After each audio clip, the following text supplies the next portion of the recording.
Kamusta mga kadodong? Actually idea to ng misis ko, dati kasi kaming mag-asawa ay OFW pero LDR parent kahit parehong nasa isang bansa kaya ramdam namin ang mga sakripisyo nyo. Sabi niya gawan ko daw nga tribute ang mga OFW o tinuturing na buhay ng bayani lalo na iyong mga nagtatrabaho sa loob ng bahay na hindi masyadong maswerte sa mga boss nila.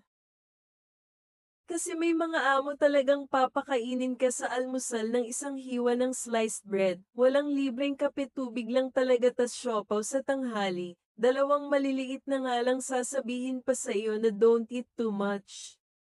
Maswerte KSNASS gabi kung may rice minsan san iredom lang, walang day of 18 hours kung magtrabaho sa isang araw. Kayod kalabaw talaga para lang din makaipon tinitipod ang sarili di na nagtira para sa sarili pinapadala na